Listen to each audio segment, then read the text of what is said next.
जय श्री राम भाइयों। ओम। हमारे देश में बहुत सारे भगवान हुए जो कि हमको कुछ ना कुछ सिखा के गए। बहुत सारी देवी देवता हुए, सब ने कुछ ना कुछ हमको सिखाया। जैसे कि श्री कृष्ण जी दे गए हमको श्रीमद् भगवत गीता, जो कि हमको जिंदगी जीने का तरीका सिखाती है। राम जी सिखा गए नियम, संस्कार, संघर्ष करना। भोलेनाथ जी ने योग बनाया, शरीर को काबू करने का तरीका सिखाया। ऐसे ही आज हम बात करने वाले हैं राम भक्त, पवन पुत्र, शक्तिशाली हनुमान बजरंग बली जी के बारे में। शक्ति कितनी थी आपको पता है? हनुमान जी के कुछ 4 नियम बताऊंगा जिसको अगर आप फॉलो करोगे तो आपकी जिंदगी बदल जाएगी। देखो, नियम सीखोगे, गुण सीखोगे, ठीक है, तभी बदलाव आएगा। अब वही बात हो जाएगी ना। देखो, मैं आपको एक सिंपल सा छोटा सा एग्जांपल देता हूँ। हम लोग पिछड़े हुए क्यों हैं? ठीक है, सोच का फर्क होता है। श्री कृष्ण भगवान जी ने हमको श्रीमद् भगवत गीता दी, ठीक है। हम क्या करते हैं? पढ़ते नहीं। घर में हमारे श्रीमद् भगवत गीता ऐसी ही पड़ी रहती है, हम पढ़ते नहीं। उस पर लाल कपड़ा लपेट कर उसके हर रोज धोख लगाते हैं उसकी, ठीक है। हम किताबों से ज्ञान नहीं लेते, ठीक है, अच्छी बात है, इज्जत करनी चाहिए। हम सिंपल इतना करते हैं, हम में और उन लोगों में क्या फ़र्क है? हम लोग क्या कर रहे हैं? हमारी सोच बदल चुकी है।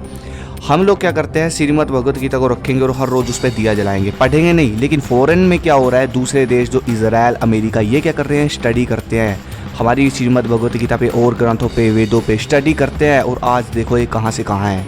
इसलिए भाई, ठीक है, शक्तिशाली बनना है दिमाग से भी और शरीर से भी। और जो आज मैं हनुमान जी के नियम बताऊंगा, इनको फॉलो करने के बाद जो 3 से 4 महीनों बाद आप में बदलाव आएगा, आप मुझे याद करोगे। पहला जो नियम था हनुमान जी का, वो था ब्रह्मचर्य। लोगों ने ब्रह्मचर्य का मतलब देखो क्या निकाला हुआ है कि ब्रह्मचर्य करना है तो कभी शादी नहीं करनी होगी। तो भाई सबसे पहले तो इस चीज़ को समझ लो, ये होता क्या है। देखो, पहले क्या होता था, 25 साल तक ब्रह्मचर्य हर किसी के लिए अनिवार्य होता था, 13 से 25 तक, क्योंकि इसकी शक्ति बहुत अधिक होती है, दिमाग से भी शरीर से भी। जैसे राम भक्त हनुमान जी थे, और भी भगवान थे, लेकिन जिसका कोई लक्ष्य होता था, बहुत बड़ा लक्ष्य होता था, वो हमेशा के लिए ब्रह्मचारी रहती थी। क्योंकि ब्रह्मचारी आदमी के लिए कुछ भी असंभव नहीं होता, भीष्म पितामह जी कह गए थे। इसलिए ब्रह्मचर्य का पालन कोई भी कर सकता है। देखो, मैं मानता हूँ पहले का समय कुछ और था, उस समय गुरुकुल होते थे। 13 वर्ष से 25 वर्ष तक बच्चे को ब्रह्मचर्य की शिक्षा दी जाती थी, 10-10 साल तक ब्रह्मचर्य की शिक्षा दी जाती थी। मानता हूँ मैं, उस समय का वातावरण अलग था, लेकिन आज ये शिक्षा ही खत्म कर दी गई है।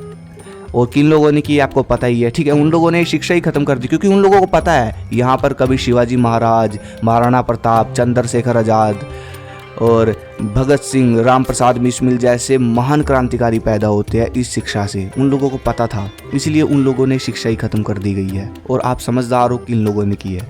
तो भाई देखो, अगर आप चाहते हो घर में रहकर ब्रह्मचर्य का पालन करना, तो भाई 3 चीज़ें मुख्य होती है इसमें, जिसका आपको पालन करना होगा। पहला, आपको हर रोज सुबह जल्दी उठना है, सूर्य उगने से 1.5 घंटा पहले। ये होता है ब्रह्म मुहूर्त का समय।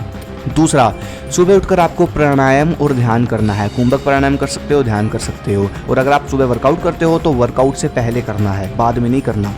तीसरा, अपनी मूत्र इंद्रिय के साथ कोई भी छेड़छाड़ नहीं करनी, मतलब वीरनाश नहीं करना है, ठीक है। आपको ये 3 नियम याद रखने हैं हमेशा, और इनको फॉलो भी करना है।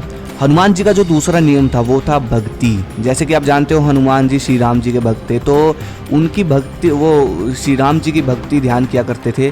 तो ऐसे ही आपको करना है, भक्त बनना है किसी भी भगवान का, क्रांतिकारी का। उनके गुणों को फॉलो करना है, उनके गुणों को अपने अंदर धारण करना है, तब जाकर आप दिल से और दिमाग से मजबूत होंगे। यही कारण है जिंदगी में भक्ति की जरूरत होती है।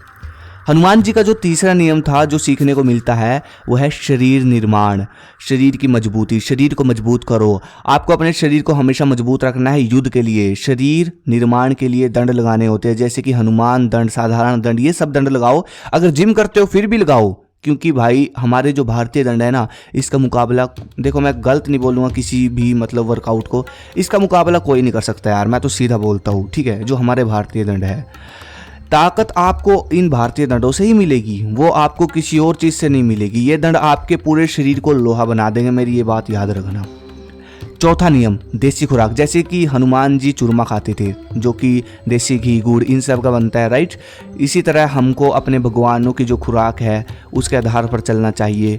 चूरमा, दलिया, देसी घी, ये सब खाना चाहिए। अब जो चीज़ मैं आपको बताऊंगा ना, उस चीज़ को ध्यान से सुनना, तब जाकर आपके कुछ समझ आएगा, तब जाकर आप इन नियमों को अच्छे से फॉलो कर पाओगे। देखो, पहलवान हनुमान जी के, राम जी के नियमों पर चलते हैं, और उनके अंदर कितनी ताकत होती है, उनका नाम चलता है। पुराने से पुराने पहलवानों का नाम चलता है, उनके अंदर कितनी ताकत होती है। तो ऐसे ही आपको भी नियमों पर चलना है, अपनी ज़िंदगी में अनुशासन लेकर आना है, तब जाकर कुछ होगा मेरे भाइयों, ठीक है। तो मैं आशा करता हूँ जितने भी नियम मैंने आपको बताए, इन सबको आप फॉलो करोगे। धन्यवाद। जय हिंद, जय भारत, जय श्री राम, जय हनुमान जी।